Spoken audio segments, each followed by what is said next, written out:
Today I'm going to show you how to use path blur in Photoshop to add realistic motion to your image while still keeping your main subject sharp and focused. This is a great technique if you want to create speed, energy and drama without making the whole photo look messy or accidental. By the end of this video, you'll know how to separate your subject, blur the background in a controlled way, add motion to moving parts, and use masking to keep everything looking clean and professional. If this tutorial helps you out, make sure to hit the like button and subscribe for more Photoshop tips and editing tutorials. Let's get into it. First, you need to isolate your focal point. This is really important because if you blur the entire photo, the viewer has nothing sharp to lock onto. That usually makes the image feel like a mistake instead of intentional motion. So open your photo in Photoshop and use a selection tool to select your main subject.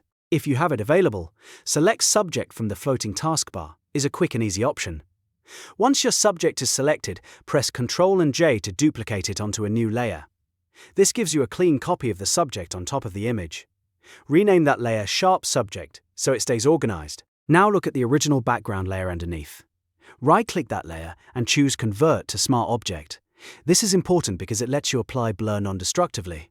Rename this layer Moving World. At this point, your subject should be separated from the background, and that gives you full control over where the motion effect appears. Next, we're going to create the environment's linear rush. This is the part that makes the background feel like it's whipping past your subject, or like your subject is cutting through the scene at high speed. Click on your Moving World background layer, then go to Filter, then Blur Gallery, and choose Path Blur. Photoshop will place a default blue arrow on the image. Your job now is to align that arrow with the direction of travel. If your subject is falling, point the arrow straight down. If your subject is moving forward, point the arrow horizontally, parallel to the ground.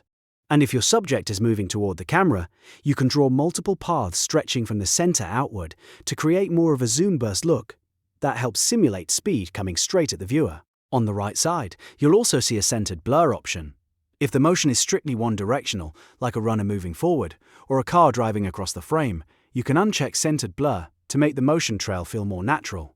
Then use the speed slider to increase the blur until the scenery smears into a believable motion trail. Don't overdo it too early. The goal is to create energy, but still keep the image readable. Once it looks right, click OK. Now we move to the next important step, which is adding motion to the moving parts of your subject. This is what makes the effect feel much more realistic. In real life, objects usually do not move as one solid block. Wheels spin, limbs swing, propellers rotate, and capes flutter. If only the background is blurred, the image can still feel incomplete.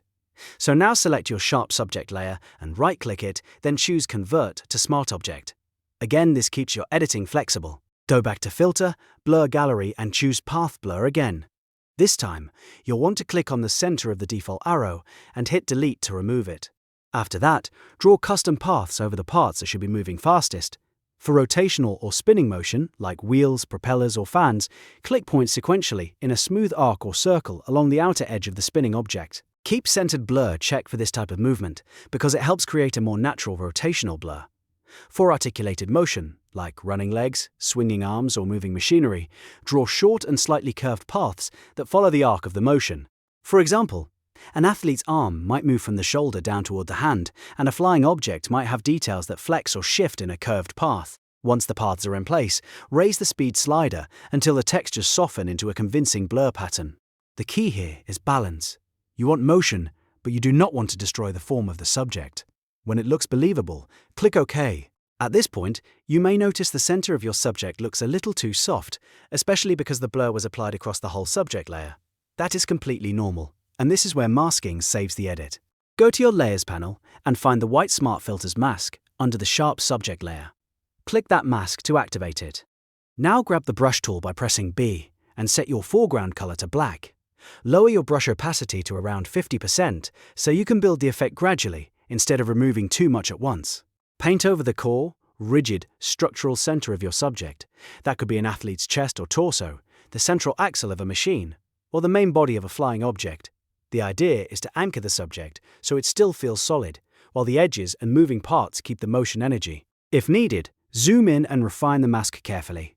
Small adjustments can make a huge difference in how realistic the final result looks. The best motion blur effects usually come from contrast. One part stays sharp enough to read instantly, while the surrounding motion creates the sense of speed and direction. That's what gives your image power. So, to recap, the workflow is simple. First, isolate your subject and keep it sharp. Second, blur the background with path blur in the direction of movement. Third, add custom motion paths to the moving parts of the subject itself. And fourth, use masking to protect the structural center and keep the image looking stable and professional. If this Photoshop tutorial helped you, make sure to give it a like, subscribe to the channel, and turn on notifications so you don't miss the next editing lesson. Thanks for watching, and I'll see you in the next one.